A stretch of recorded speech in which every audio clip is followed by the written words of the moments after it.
A food can look healthy on paper and still be wrong for your morning blood sugar.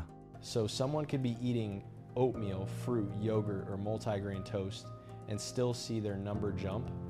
Exactly. And that does not always mean they failed.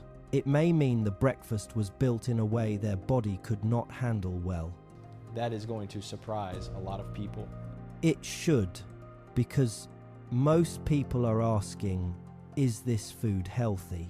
But the better question is, how does this food behave in my body? And you are saying coffee may count too? For some people, yes. Not always the coffee itself, but the sugar, creamer, syrup, sweetened milk, and the timing. So the problem may start before breakfast even begins. And sometimes, the morning blood sugar problem does not start in the morning at all. Sometimes it starts the night. You ate oatmeal because you were told it was healthy. You switched to multigrain toast because it sounded better than white bread. Maybe you added fruit, yogurt, or a smoothie because you wanted to do the right thing. You skipped the donut. You avoided the sugary cereal. You tried to be responsible, but then your blood sugar jumped. And now you are sitting there looking at the number, asking yourself, what am I supposed to eat in the morning? That question can feel exhausting, especially after 45, because at this stage of life, breakfast is not just breakfast. It can affect your energy, your mood, your focus, your cravings, your doctor's appointment, your confidence, and for many people with prediabetes, type 2 diabetes, or high blood sugar, it can affect how safe and independent they feel during the day. So today we are going to talk about why a breakfast that sounds healthy may still raise blood sugar and what you can do about it without panic, without extreme rules, and without turning every meal into a math problem.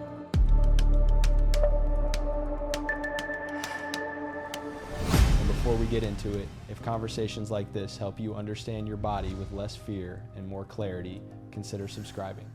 We bring these conversations to people over 45 who want practical health information they can actually use in real life. And in the comments, I want you to tell us which breakfast confuses you the most. Oatmeal, toast, cereal, yogurt, smoothies, or coffee? Because your question may shape a future episode.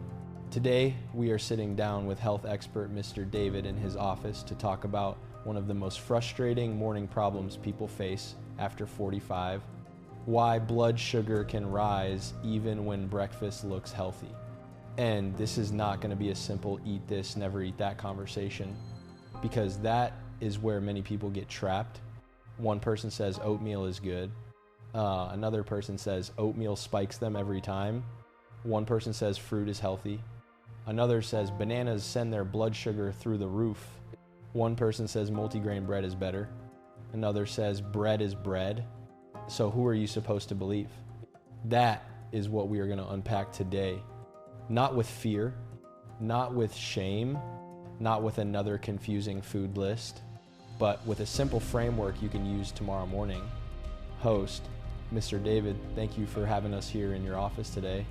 I see your desk is covered with food logs, glucose charts, notes from patient education sessions, and even a couple of food labels. So let me start with the big question. Why do so many people over 45 feel almost betrayed by breakfast? They are trying to do the right thing, but their numbers still do not make sense. That is a very real feeling. And I like the word betrayed because many people do feel that way. They think, I avoided the donut. I skipped the pastry. I bought the whole grain bread. I made oatmeal. I chose yogurt. Why did my blood sugar still go up?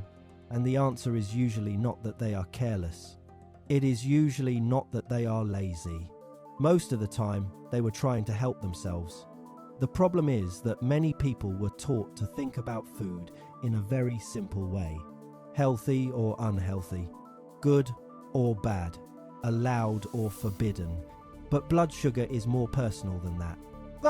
A food can be healthy in a general sense and still be difficult for one person's morning blood sugar. The type of carbohydrate matters. The portion matters. What you eat with it matters.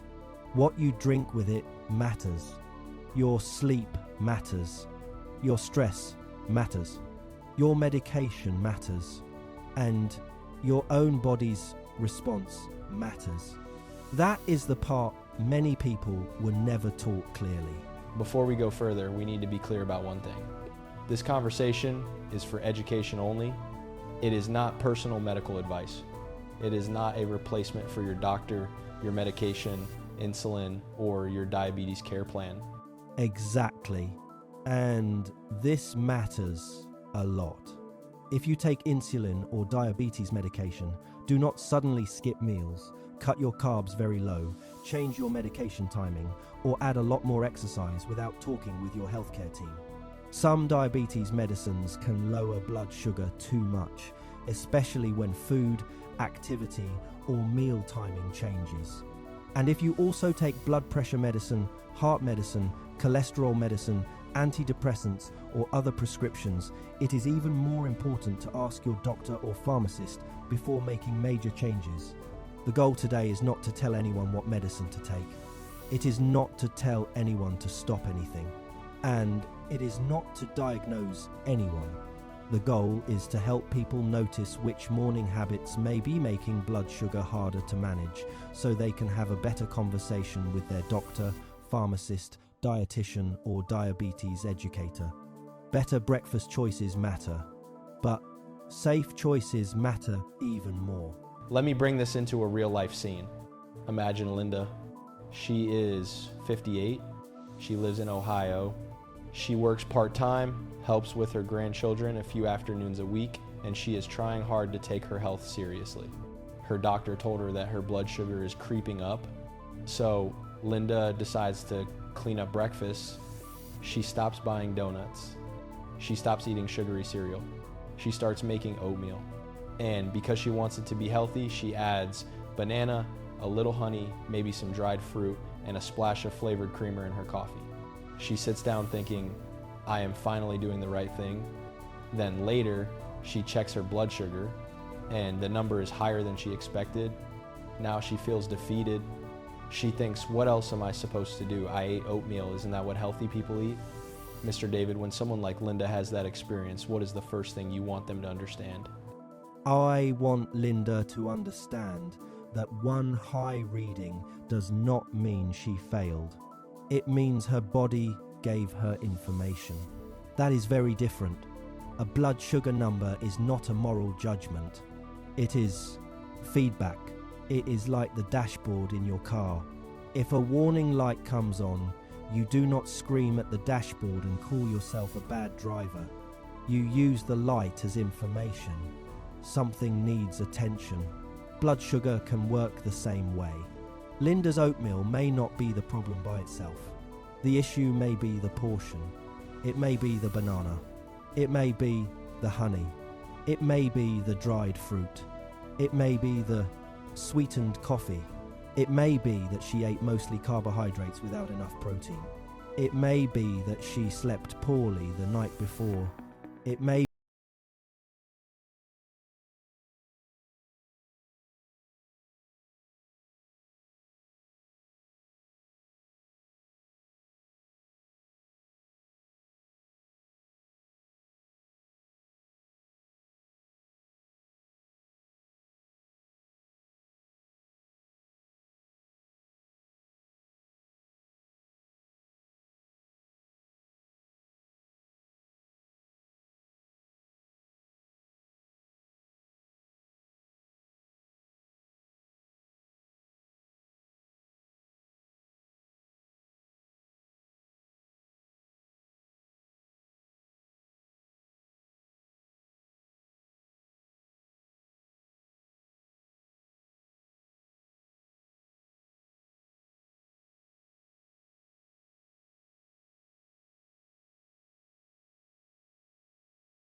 A lot of people wake up and go straight to coffee, not water, not breakfast, just coffee.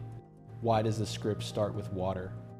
Because it is one of the easiest morning habits to overlook. Many people wake up after 6, 7, or 8 hours of sleep. Their mouth feels dry, their head feels foggy, their body feels stiff, and the first thing they do is reach for coffee. Now, water is not a diabetes treatment. Water will not replace medication, and 1 glass of water will not magically fix blood sugar. But starting the day hydrated may help the body function better than starting the day dry, tired, and running on sweet coffee. Think of your body like a kitchen sink that has not been used all night. Before you clean anything, you turn on the water. You do not expect the water to fix the whole kitchen, but you need the system flowing. A glass of water in the morning is like that. It wakes up the system gently. It also creates a pause, and that pause matters, because instead of automatically grabbing sweet coffee, you have one moment to ask, am I starting my day with something that helps me, or something that works against me? That is simple, but I can see how powerful it is. The habit is not only the water, the habit is the pause. Exactly. For many people, the practical step is simple. Keep a glass of water near the bed, or drink 1 glass when you first walk into the kitchen. Then have coffee if you want it. But make coffee a choice, not the first automatic move of the day. And if plain water feels boring, keep it unsweetened. A slice of lemon, a slice of cucumber, warm water if that feels better.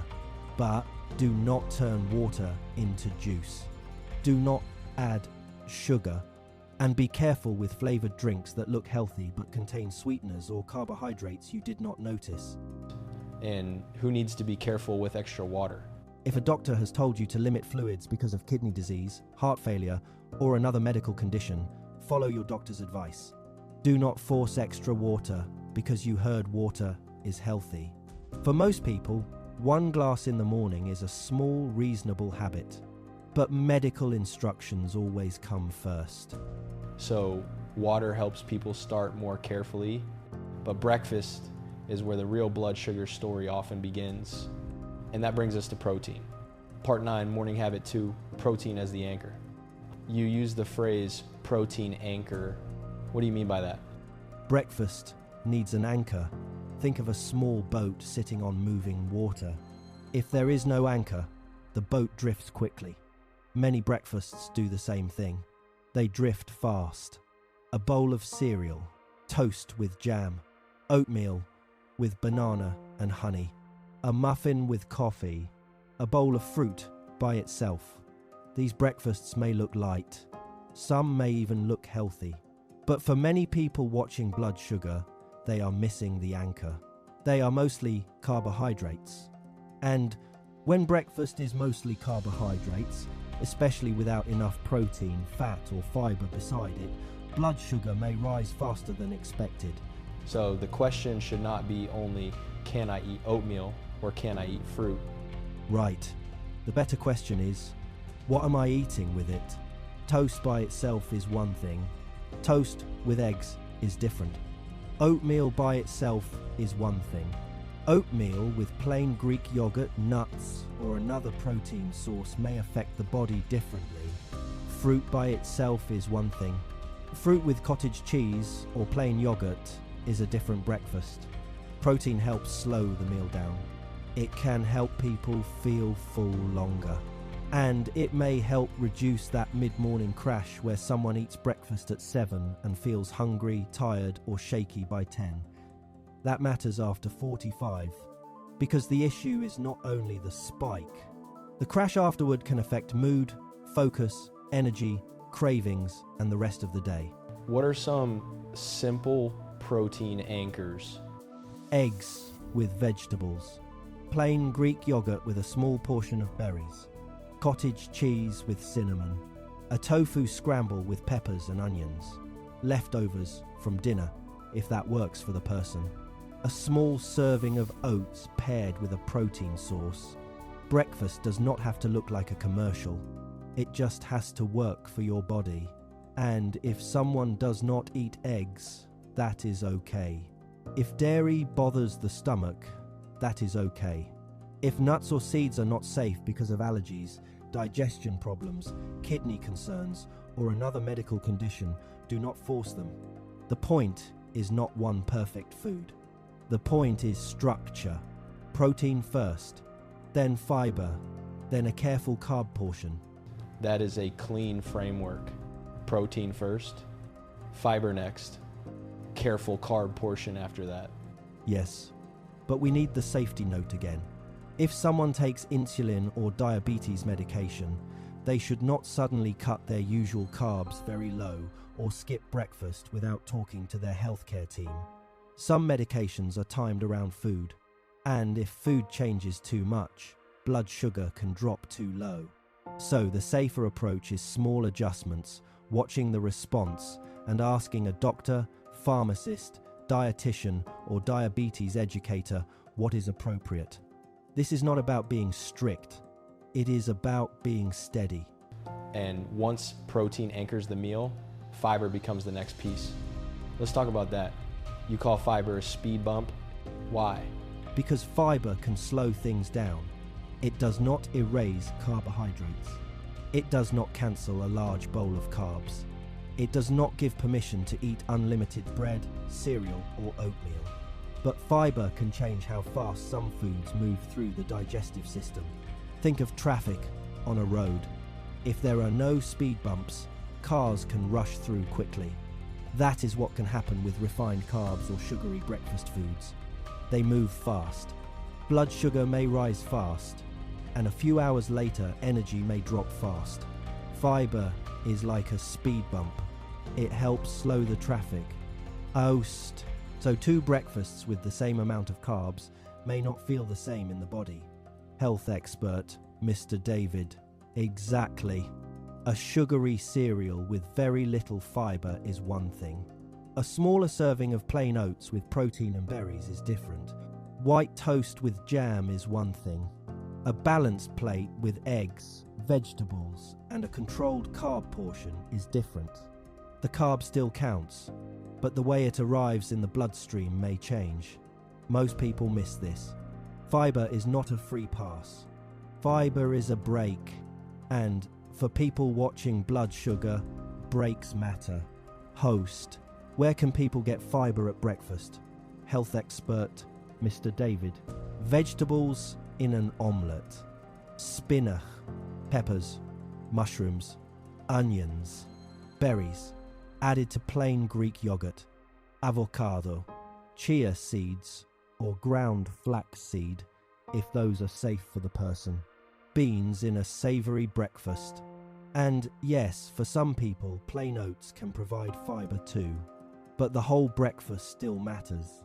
If someone takes a large bowl of oats and adds banana, honey, dried fruit, sweetened milk, and granola, the fiber may not be enough to slow down the entire carb load. That is like putting one small speed bump on a highway and expecting every car to crawl. It may help a little, but it cannot fix everything. Host: that is a great image. Fiber helps, but it cannot rescue a breakfast that has become a carb pile. Health expert, Mr. David. Exactly. Use fiber wisely. Add it. Respect it. But do not ask it to do the whole job. And some people need to be careful with fiber. If someone has serious digestive issues, an ileostomy, bowel disease, severe constipation, kidney disease, or a doctor has given limits on certain foods, they should not suddenly force high fiber foods. More fiber is not always better for every person. Start slowly. Choose foods your body tolerates. And ask a healthcare provider or dietitian if you are unsure. Host: that sets us up for one of the most confusing foods in this whole conversation. Oatmeal. Because people hear completely opposite things about it. Part 11. Oatmeal. Healthy, but not automatically safe for everyone. Host: Let's get into oatmeal. This may be the breakfast people argue about the most. Some say it keeps them full all morning. Others say it spikes them every time. So, Mr. David, is oatmeal good or bad? Health expert. Mr. David, that is the question everyone wants answered. But the answer is not that simple. Oatmeal is not automatically bad, but it is not automatically safe for every person either. Plain oats can have real benefits. They contain a type of soluble fiber called beta-glucan. When beta-glucan mixes with liquid, it forms a soft gel-like texture. You see it when oatmeal gets thick and creamy. That gel-like fiber may help slow digestion, but it does not erase the carbs. Oatmeal is still a carbohydrate food. So the better questions are, what kind of oatmeal? How much? What did you add? And what did you eat with it? Host, that is where people get into trouble. They say, I had oatmeal, but that bowl could mean many different things. Health expert, Mr. David. Exactly. A small bowl of plain rolled oats is different from 2 packets of flavored instant oatmeal. Steel cut or rolled oats are different from instant oats with added sugar. Oatmeal with cinnamon and plain Greek yogurt is different from oatmeal with honey, banana, raisins, brown sugar, sweetened milk, and granola. The word oatmeal can describe very different breakfasts. Before blaming oatmeal, look at what went into the bowl. Look at the portion. Look at the packet. Look at the toppings. Look at the protein beside it. And if you check your blood sugar, look at your own numbers. That is where the truth is. Host. So Linda from our earlier story may not have eaten just oatmeal. She may have eaten oatmeal plus banana, honey, dried fruit, sweetened coffee, and not much protein. Health expert, Mr. David, that is right. And that does not mean she is bad. It means the test was not clean. If someone wants to test oatmeal in a smarter way, keep it simple. Choose plain oats instead of flavored instant packets. Start with a smaller portion. Add protein, like plain Greek yogurt, cottage cheese, eggs on the side, or another protein that fits the person's diet. Add flavor without loading it with sugar. Cinnamon can help with taste. A small amount of berries may work better for many people than a large banana or dried fruit. Use unsweetened milk or water. Avoid turning the bowl into dessert with honey, brown sugar, syrup, candy like granola, or sweetened creamers. Host, that is a strong line. Do not turn oatmeal into dessert and then blame the oats. Health expert, Mr. David. Exactly. Most people do not need a giant breakfast experiment. They need a cleaner test. One bowl, one change at a time. If you normally eat flavored instant oatmeal, try plain oats. If you normally add banana and honey, try berries and cinnamon. If you normally eat oats alone, pair them with protein. If you normally eat a large bowl, try a smaller portion. And if your blood sugar still rises too much, respect that. A food can be healthy for many people and still not be the right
The carb still counts, but the whole meal changes how the body handles it.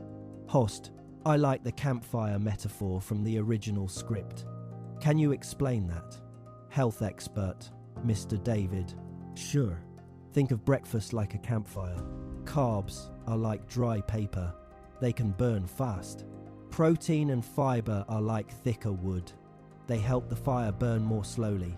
If breakfast is mostly dry paper, it may flare up quickly and burn out fast. That is the spike and crash many people feel. They eat breakfast. They feel okay for a little while. Then mid-morning comes. They feel tired. They want another coffee. They want crackers. They want something sweet, and they wonder why they are hungry again. Sometimes it is not lack of willpower. Sometimes breakfast burned too fast. Host. So what is the practical fix? Health expert Mr. David. If you eat toast, try 1 slice instead of 2 and pair it with protein. Eggs, plain Greek yogurt on the side, cottage cheese, turkey slices if they fit your diet, tofu scramble, or another protein your body tolerates. If you eat cereal, measure it at least once. Not forever, just once. See what the serving size actually looks like in your bowl. Then check the label. Look at total carbs. Look at added sugar. Look at fiber. Look at protein. And be careful with sweetened milk, flavored milk, or sweetened plant-based milk. Almond milk, oat milk, and soy milk can be very different depending on whether they are sweetened or unsweetened. The word plant-based does not automatically mean better for blood sugar. Again, the label matters. Host. So the goal is not to shame toast or cereal. The goal is to rebuild the meal. Health expert, Mr. David. Exactly. Smaller carb portion. More protein. More fiber from real foods. Less added sugar. Then watch the response. If someone checks blood sugar, compare the difference.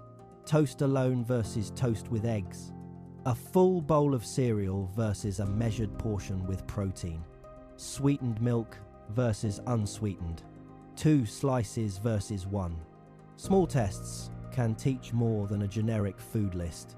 And again, if someone takes insulin or diabetes medication, they should not suddenly remove large amounts of carbs without guidance.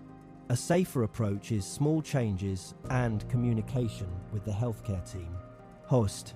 And once people understand toast and cereal, the next mistake becomes easier to see, because smoothies and yogurt can look even healthier, but they can become sugar bombs very quickly. Part 13. Smoothies and yogurt. Healthy looking does not always mean blood sugar friendly. Host. Smoothies and yogurt are interesting because they look healthy immediately. Fruit looks natural. Yogurt sounds light. A smoothie looks clean. Where do people get surprised? Health expert, Mr. David. A smoothie can look healthy and still act like dessert in a glass. It usually starts with good intentions. Someone adds fruit, then maybe a banana, then orange juice, then sweetened yogurt, then honey, then flavored protein powder, then maybe oat milk or almond milk that is sweetened. By the time it is blended, it still looks like a health drink. But the body may see a large amount of fast-moving carbohydrate coming in all at once. This does not mean fruit is bad, and it does not mean smoothies are forbidden. The issue is the amount, the form, and what it is blended with. Host. Whole fruit and fruit juice are not the same. Health expert, Mr. David. Correct. When you eat whole fruit, you chew it. It has structure. It usually comes with fiber. But when fruit is blended with juice and sweetened ingredients, it becomes very easy to drink much more than you would normally eat. Most people would not sit down and eat a banana, a cup of berries, a glass of orange juice, sweetened yogurt, and honey all at once. But in a smoothie, that can happen in 5 minutes. And because it is liquid, it may not keep you full for long. That is the trap. It feels healthy. It goes down fast. And later, blood sugar may tell a different story. Host: so how would someone build a better smoothie? Health expert Mr. David: do not build a smoothie like a fruit pile in a cup. Choose one small portion of fruit. Use whole fruit instead of juice. Use unsweetened liquid. Add protein. Add fiber if your body tolerates it. Keep the portion reasonable. For example, instead of orange juice, banana, honey, and sweetened yogurt, someone might use unsweetened liquid. Plain Greek yogurt, a small portion of berries, and maybe chia or ground flaxseed if those are safe for them. Again, this is not about making the perfect smoothie. It is about not letting a healthy-looking drink become a sugar rush. Host: and yogurt has a similar issue? Health expert Mr. David: yes, plain Greek yogurt and sweetened flavored yogurt are very different foods. Plain Greek yogurt can provide protein. That can make it useful for breakfast. But flavored yogurt can come with added sugar. Fruit on the bottom yogurt can be especially tricky because it sounds harmless. It says fruit. It says yogurt. It looks like breakfast, but added sugar may be higher than people expect. And if someone adds granola, dried fruit, honey, or sweetened cereal on top, the bowl can quickly shift from a protein breakfast to a dessert-style breakfast. Host: a lot of people choose low-fat or non-fat yogurt because it sounds healthier.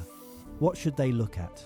Health expert Mr. David: do not only look at fat, look at added sugar, look at total carbs, look at protein, look at serving size. A better starting point for many people is plain Greek yogurt. Then they control what goes in. A small portion of berries, cinnamon, a small amount of nuts or seeds if safe, maybe a little unsweetened coconut for texture. But the person decides, not the food company. The front of the label sells the dream. The nutrition label tells the truth, and blood sugar gives the final review. Host: that line is going to stick with people. The front sells the dream. The label tells the truth. The blood sugar gives the final review.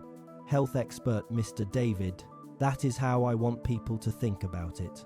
And if they use a glucose meter or CGM, they can test the difference. Sweetened yogurt one morning. Plain Greek yogurt with berries another morning. A large smoothie one day. A smaller protein-based smoothie another day. Do not change everything at once. Change one thing, then watch what happens. That is how you learn your body. Host: and medication safety again? Health expert Mr. David: important here too. Switching from a high-carb smoothie to a much lower-carb breakfast can affect blood sugar. If someone takes insulin or diabetes medication or has a history of low blood sugar, they should talk with their healthcare team before making major changes. The goal is not to fear fruit,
Use less sweetener. Choose unsweetened milk or creamer when possible. Do not let coffee replace breakfast. Coffee may wake up the mind, but it does not give the body the same steady support as protein, fiber, and a balanced meal. And pay attention to digestion. Coffee can get the gut moving. For some people, that is helpful. For others, especially people with reflux, IBS, sensitive stomach, or lactose intolerance, coffee with milk or cream may cause discomfort, urgency, or diarrhea. If morning coffee always sends someone rushing to the bathroom, do not ignore that pattern. It may be the coffee. It may be caffeine. It may be milk or cream. Or it may be the digestive system asking for a different routine. Host: who should ask a doctor or pharmacist about caffeine timing? Health expert Mr. David: anyone taking several medications should ask whether caffeine timing matters. This is especially important for people taking heart medication, blood pressure medication, asthma medication, antidepressants, or diabetes medication. Again, no one needs to become afraid of coffee, but they do need to stop treating coffee like it does not count. The sugar counts, the creamer counts, the timing counts, the sleep effect counts, and the body's response counts. Host: so the better question is not only, can I drink coffee? It is, what kind of coffee am I drinking? What is in it? And what happens afterward? That leads us into one of the simplest tools after breakfast. Not a hard workout, not a gym routine, just gentle movement. Part 15, gentle movement after breakfast. Host: let's talk about movement.